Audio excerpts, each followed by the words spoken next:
Good morning, good morning. Thank you so much for joining me. This is the podcast, The Endurance of Labor Laws.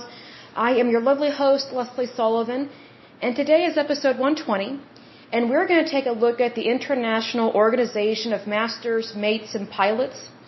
But first of all, let me do a little bit of housekeeping. So, just in case you didn't know, the month of July is National Blueberry Month. So for sure, pick up some blueberries and munch on those. They are really healthy for you. They have antioxidants in them. I've been using frozen blueberries in some smoothies here lately. They are really good. It's actually cheaper, well, at least for me, because I live by myself and I'm not married yet. So I buy things that I can put in the freezer quite a bit, especially for fruits and vegetables. So when it comes to making my smoothies, I buy large bags of blueberries and strawberries. And then I section them off like a cup at a time in plastic baggies because I drink anywhere from 2 to 4 cups of fruit a day just to be healthy, and I think it tastes really good.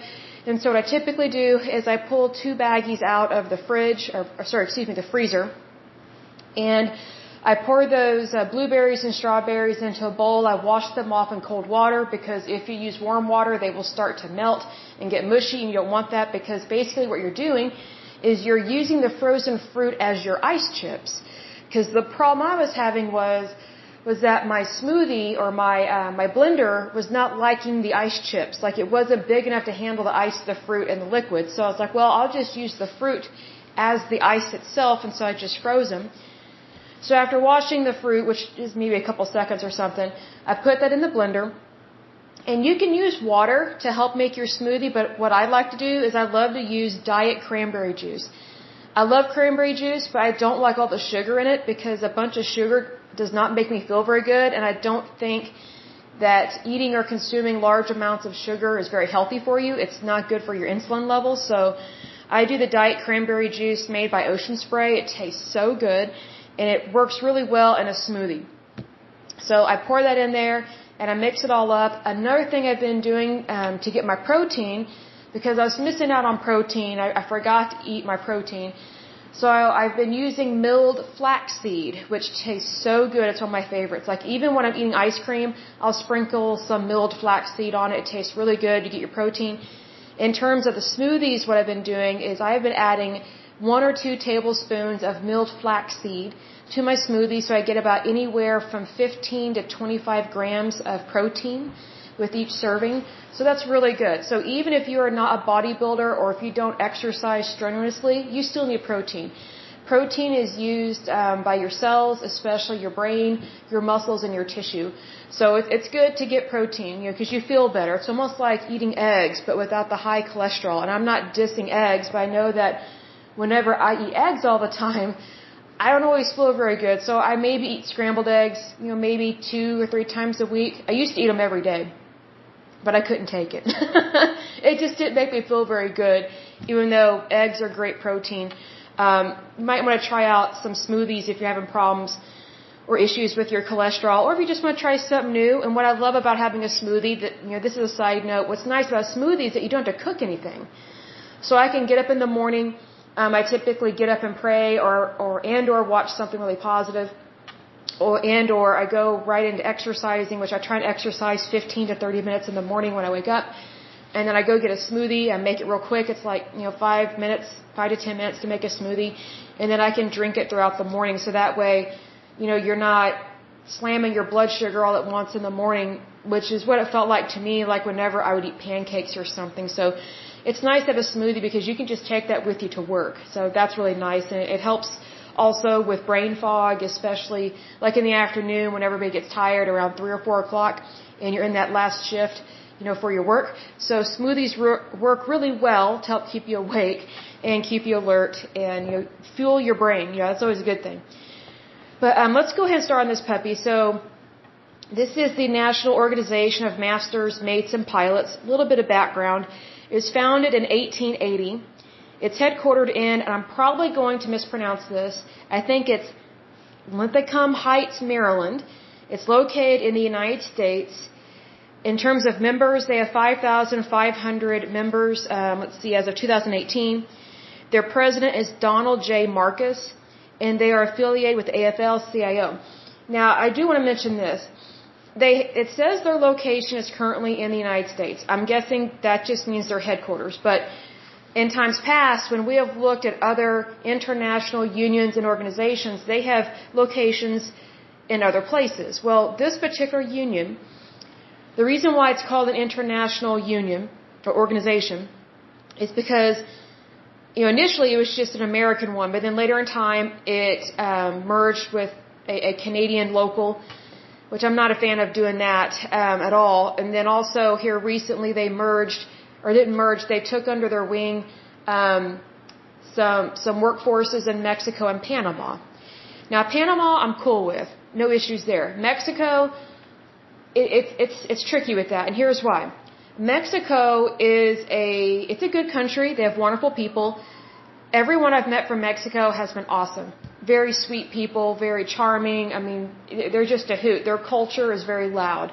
So I'm not used to that because I'm used to, I prefer mellow and calm. I mean, I do like some excitement in my life per se, but it's like their culture is just loud all the time. But anyway, they're good people. They really are. Here's the thing though, their country is corrupt. And that's not a reflection of all their people, it's a reflection of their leaders. And they also have problems with gang violence and drug cartels. Also, they do make products, but they're not the best. Unless it's truly something that is Hispanic. You know what I mean? Like there are certain products that countries make that they know how to make it really well because it originated there. It'd be like if I wanted to buy, what's it called, maracas, those things that shake or whatever, and they have that sound to them. Only someone in Spain or Mexico or possibly Portugal could make those really well because that's their heritage. But unfortunately, because of NAFTA, which is the North American Fair Trade Agreement, which was signed into law by President Bill Clinton. Now, he did some good things, but this was not one of them. He signed into law NAFTA. And when that got signed into law, thousands of our jobs in the United States went to other countries, especially Mexico. One of the problems with that is that Mexico, and this is why I'm not a fan of this organization taking on Mexico under their wing in terms of labor force with this, because their standards are not the same as our standards here in the United States. Mexico is a socialist country. They can make it seem like it's democratic. It's not. It's very corrupt.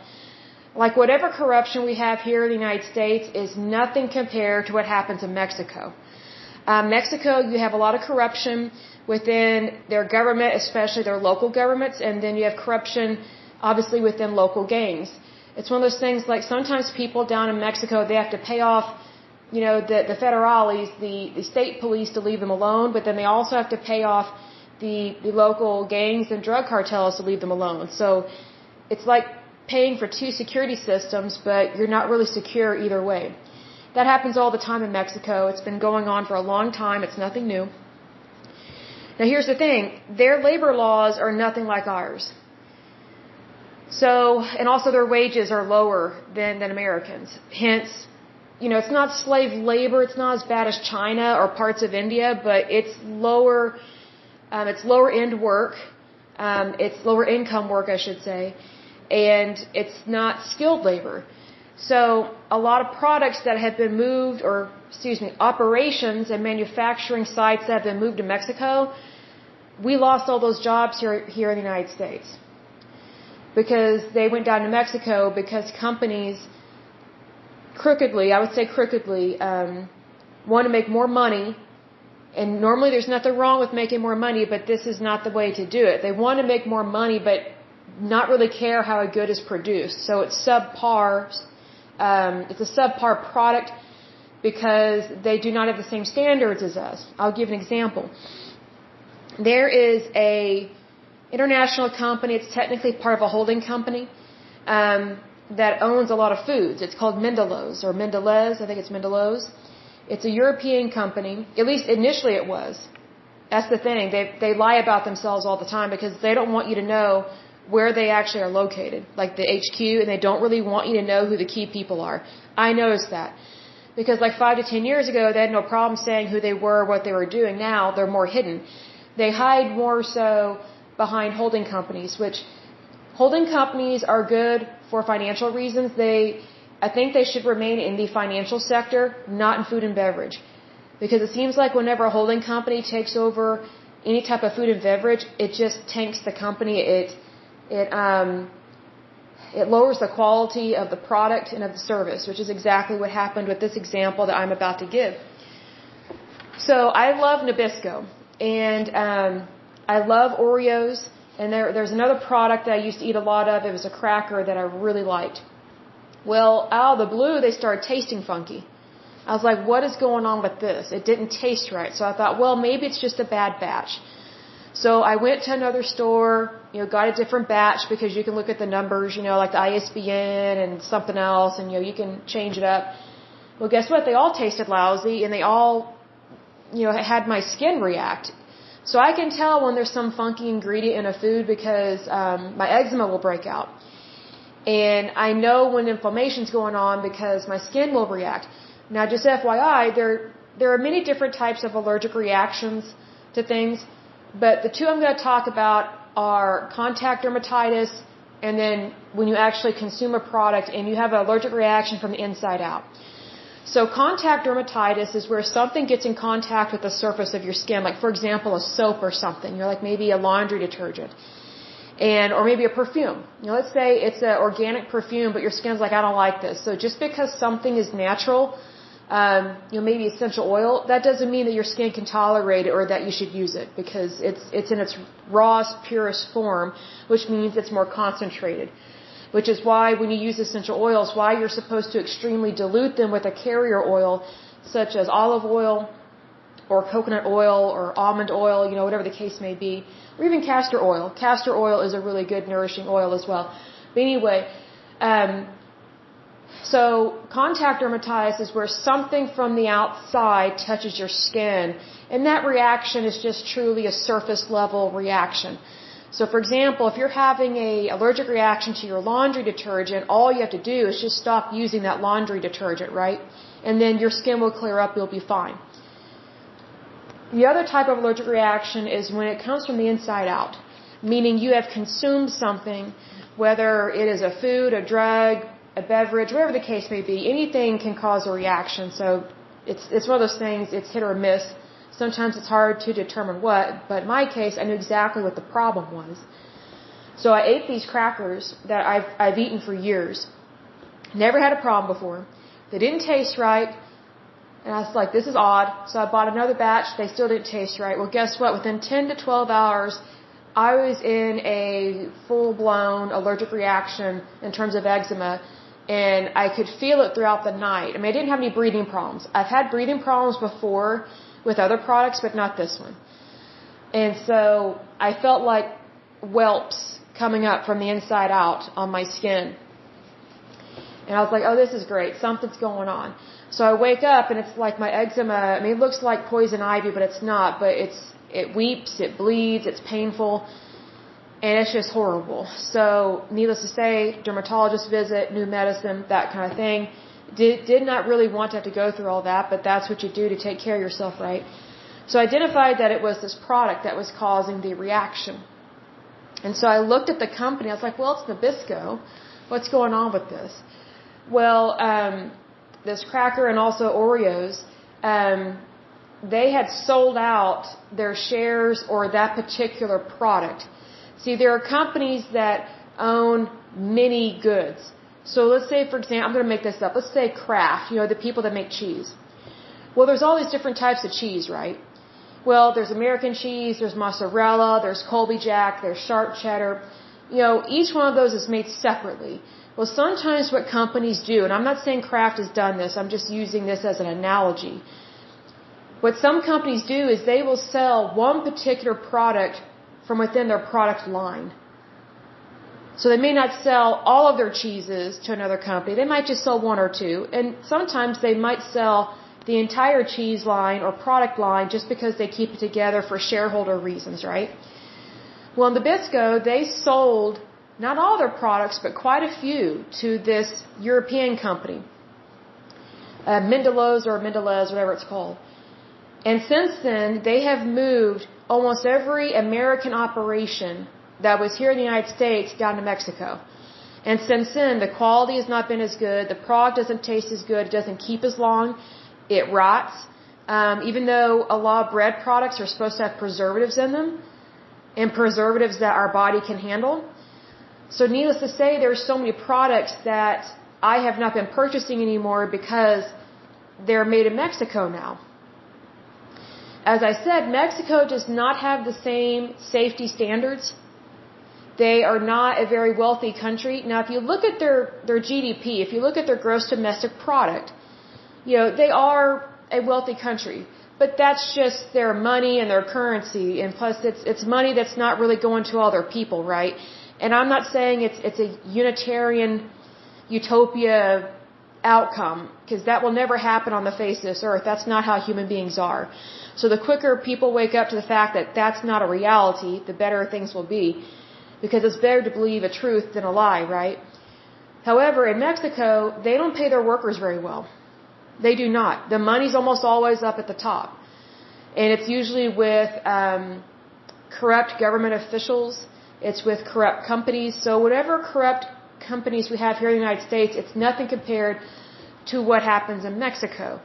Now, what sucks, excuse my language, what is not good is when American companies, or even European companies, but American companies, they will sell out a part of their company that just does the labor and the manufacturing in another location. So they will have operations move from the United States to, let's say, for example, Mexico, but yet they are still headquartered in the United States. Well, that's a problem, because that means it's not an American product. They can say it's an American company, but it's not actually an American product. One of the problems we've been having here in the United States, and I can't speak for other countries because I haven't lived in any other country yet, but here's the thing. What I've noticed is that a lot of these companies that own a lot of these products, they're owned by holding companies. And a lot of these holding companies are from the northeastern part of the United States. For example, Maryland, Delaware, New York, New Jersey, it's just a bottleneck up there of all these holding companies. Well, if you will remember in times past, in a previous, it was quite a ways back, podcast, I briefly talked about how China is buying up fields out here in the middle of nowhere, Oklahoma, like in these towns that nobody's heard of, even towns I have not heard of, and I'm from Oklahoma, right?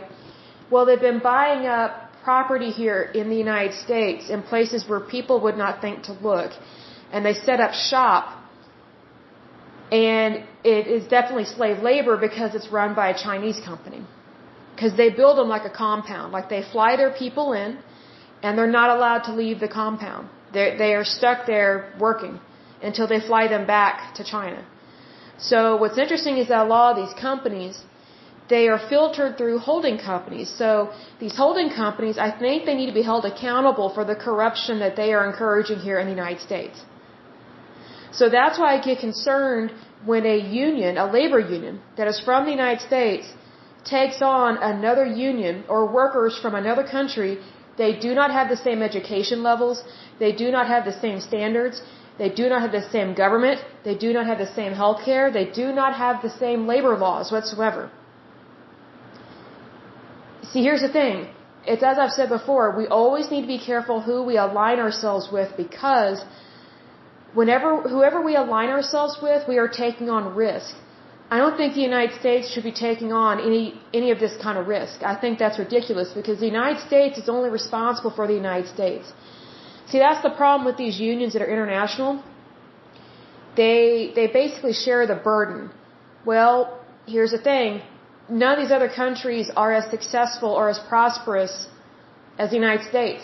So who's going to get stuck, holding the rotten egg? It's going to be the United States. And that's not right. So we need to be careful who we do business with, who we sign contracts with, and also we need to bring all of our labor back to the United States. We need to stop having products made in other countries.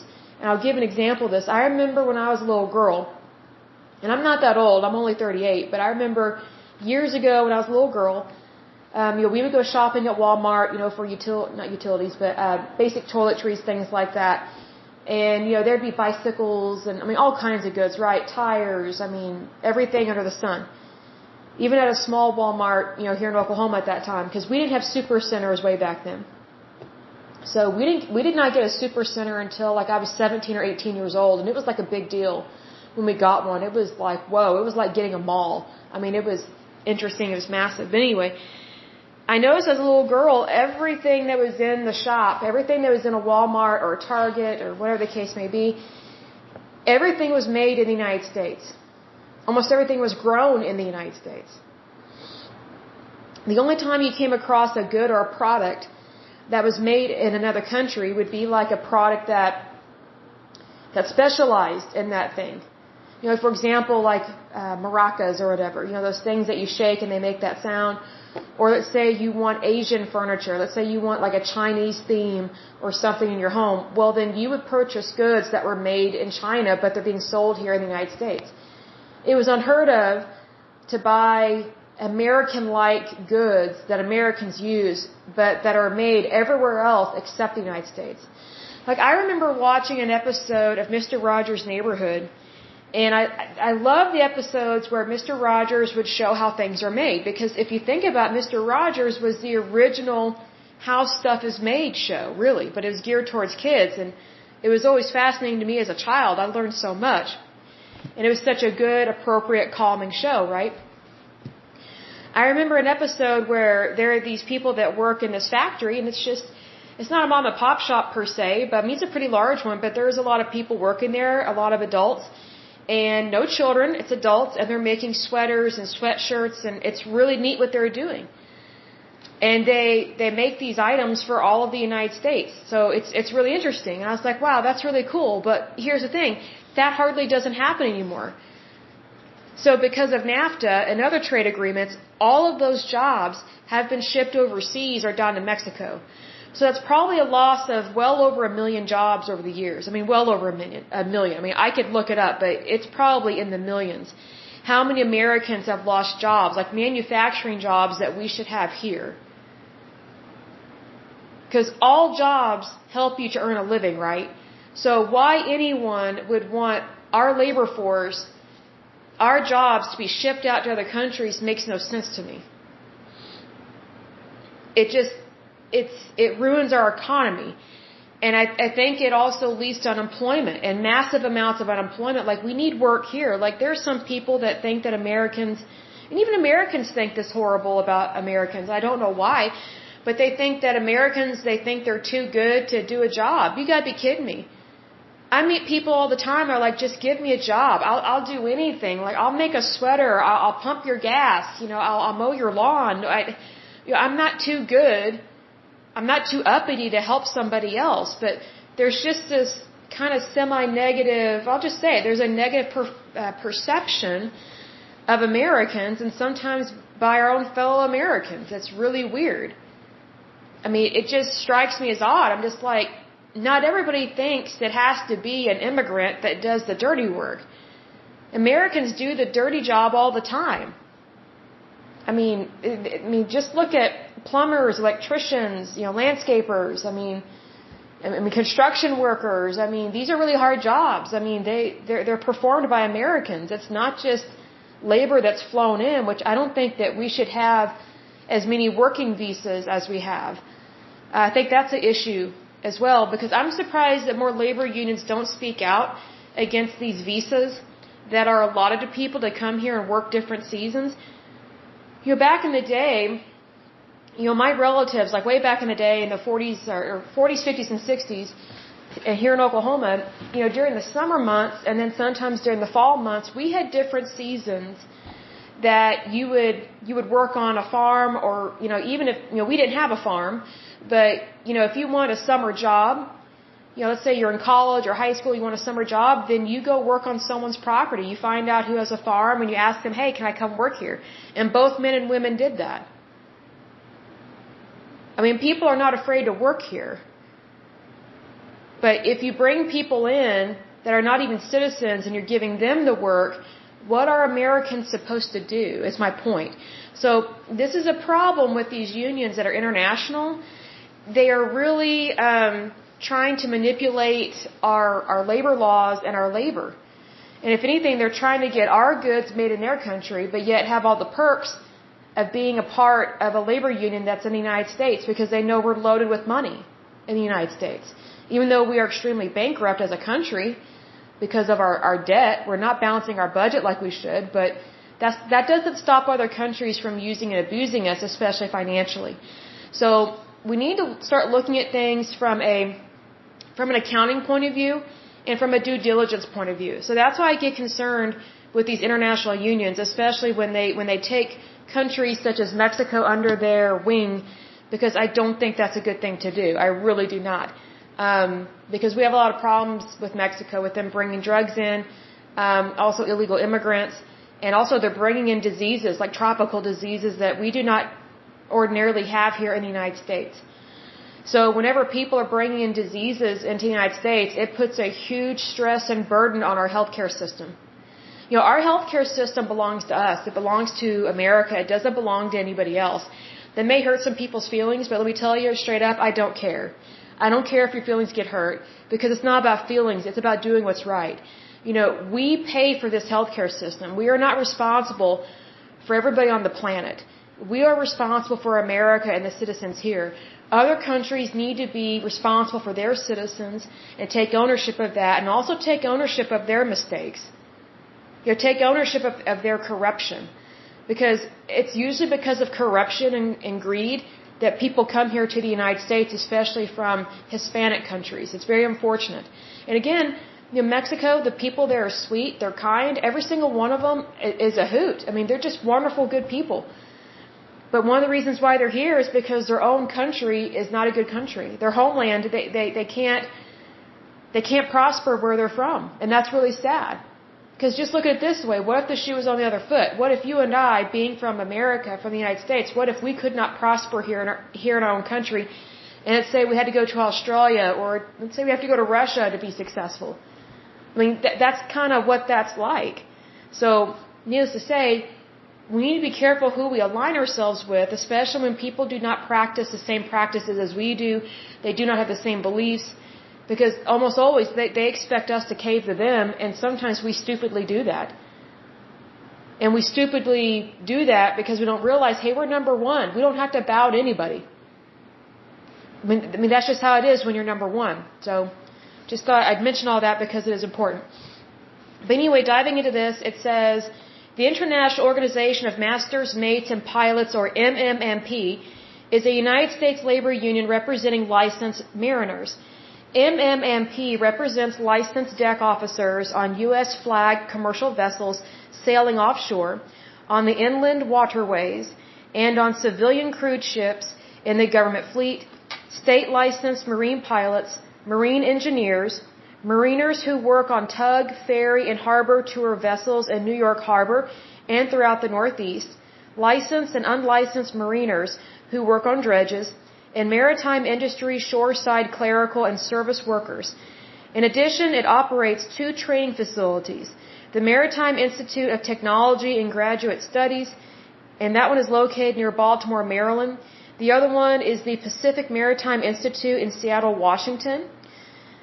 And then a little bit of history here. It says MMMP's historical roots lie in the frustration felt by steamship pilots who were criminalized for marine accidents but had no voice in policy. I completely understand where they're coming from. See, because here's the thing. They're doing the job, but no one's listening to them in terms of what needs to be done to keep it safe, but yet they're shaming and blaming them for stuff that's not their fault. So I completely understand where they're coming from. They had every right to speak up, and I'm glad that they did because it helps create better safety standards, right? It goes on to say they organized in New York in 1887, forming the first local of the American Brotherhood of Steamship Pilots. As more locals were founded, steamship masters expressed interest in joining. As a result, in 1891, the fledgling union changed its name to the American Association of Masters and Pilots of Steam Vessels. In 1900, it expanded once again to include all deck officers and changed its name to the American Association of Masters, Mates, and Pilots of Steam Vessels. We're going to move forward a little bit to 1954. It says in 1954, the union added Canadian locals and changed its name to the International Organization of Masters, Mates, and Pilots. Going to move forward again to 2017. It says, in 2017, members of the union approved MMMP's affiliation with a union based out of Panama, which would include their captains and deck officers. And these are vessels that are operated by the Panama Canal Authority. Going to move forward a little bit to 2020. It says, in 2020, masters, mates, and pilots separated from the ILA and once again became an affiliate of the AFL-CIO. So this is a problem with some of these labor unions and associations, is that they affiliate with each other, then they disaffiliate. Like they get their feathers ruffled, and then they go out on their own. They have every right to do that, but it's just one of those things that it's not stable. It's not a stable organization, I guess is what I'm trying to say. Now, mind you, again, they have every right to do that, but they get their feathers ruffled very easily, it seems like, because we've seen this affiliation and disaffiliation time and time again with almost every single labor union that we have discussed. So that concerns me with that. And it says in 2021, members of masters, mates, and pilots approved MMMP's affiliation with the Mexican Merchant Marine Union, which I'm not a fan of that for obvious reasons, because our labor laws are nothing like their labor laws. They don't have the same government. They don't have the same quality control. They also don't have the same education level as we do. You know, what's very nice about this particular group is that they have two institutions, especially for technology and for teaching them about maritime industries and things like that. You know, that's one of the downsides to aligning yourself with someone from another country, is that their education system may not be equal or even superior to the United States. And I'll give an example. This has nothing to do with this union, but I went to a doctor several years ago. I was referred to them, and their degree was from a university in Mexico, and immediately I was like, okay, because Mexican universities are not necessarily known for being the best. It's almost like anybody can get in, and this is a medical doctor, right? Well, needless to say, that doctor was eventually fired or let go or had to go elsewhere. They were not very good at their job. There was a language barrier for sure, and I know Spanish, but it was chaos at every visit. It was weird.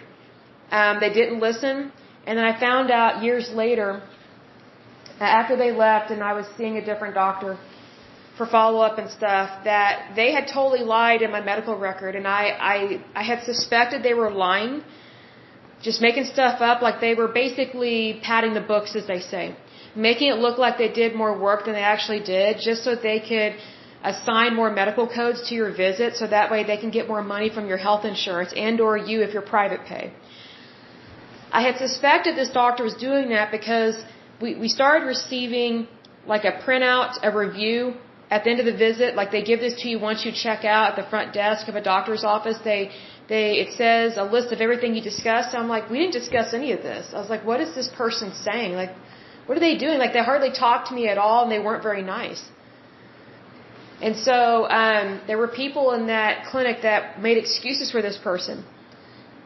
And I tell you what, I had to pray about it, because I was like, I don't like dishonesty. I do not like it. And I reported it, and it took a couple years to get them to fire this person or get them to leave, or they went elsewhere, whatever the case may be. But I was so glad when they no longer worked there, because they couldn't do any more damage to people's healthcare records because they were lying. And they were also misdiagnosing people.